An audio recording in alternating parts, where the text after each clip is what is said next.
हम लोग समझते हैं रिफ्रैक्टिव इंडेक्स क्या है। जब प्रकाश एक माध्यम से दूसरे माध्यम में प्रवेश करता है तो उसकी गति और दिशा में परिवर्तन होता है, क्योंकि उसे अलग अलग तरह के कणों से टकरा के गुजरना पड़ता है। इस परिवर्तन को मापने वाला जो भौतिक परिमाण है उसे ही हम रिफ्रैक्टिव इंडेक्स अर्थात अपवर्तनांक कह देते हैं। सरल शब्दों में रिफ्रैक्टिव इंडेक्स यह बताता है कि किसी भी माध्यम में प्रकाश कितनी धीमी या कितनी तेज़ गति से आगे जा सकता है।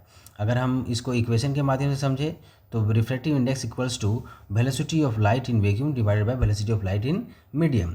अर्थात अगर वेलोसिटी किसी भी माध्यम में प्रकाश की जो गति है वो कम हो जाती है तो उस माध्यम का अपवर्तनांक अधिक हो जाएगा, क्योंकि डिनोमिनेटर में हमारा वेलोसिटी ऑफ लाइट है इन दैट मीडियम।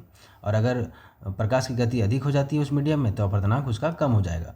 अब समझते हैं कि ये किन किन चीज़ों पे डिपेंड करती है। हमारा जो रिफ्रैक्टिव इंडेक्स है वो किन किन कारणों से और किन किन चीज़ों पे डिपेंडेंट होती है। तो पहला तो हमारा डेंसिटी ऑफ मीडियम की बात करते हैं।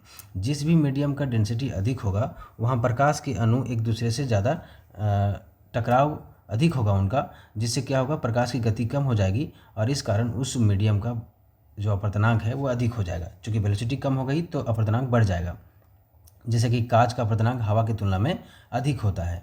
वहीं अगर दूसरी तरफ बात करें जिस पे वो डिपेंड करता है वह है माध्यम की प्रकृति, नेचर ऑफ मीडियम कैसा है। हर माध्यम के अणु अलग अलग होते हैं। कुछ माध्यम प्रकाश को ज़्यादा प्रभावित करते हैं, कुछ कम। इसी कारण से कांच, पानी, डायमंड, इन सब का अपवर्तनांक अलग अलग है। अगर किसी भी मीडियम में अगर हम कह दें कि सपोज पानी का अपवर्तनांक 1.33 है, इसका मतलब ये हुआ कि स्पीड ऑफ लाइट जो पानी में होगी वह in comparison to air 1.33 times कम होगी। और दूसरे शब्द हम कहें कि एयर में पानी की तुलना में स्पीड ऑफ लाइट जो है 1.33 टाइम्स रहेगी।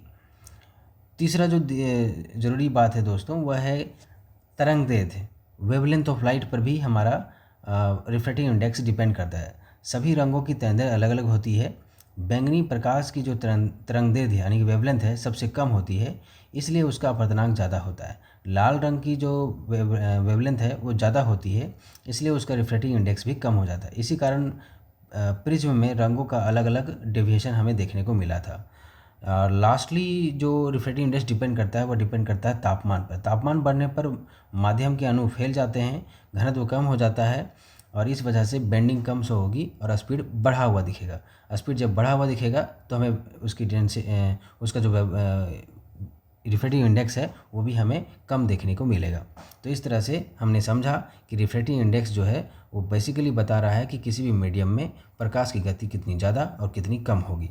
हमारे कुछ चार्ट्स हैं जिसमें अलग अलग मीडियम में अलग अलग रिफ्रैक्टिव इंडेक्सेस शो कर रहे हैं। तो जिसका रिफ्रैक्टिव इंडेक्स ज़्यादा, दैट मीन्स कि उसमें वेलोसिटी ऑफ लाइट काफ़ी ज़्यादा कम देखने को मिलेगी in comparison to vacuum. Thank you.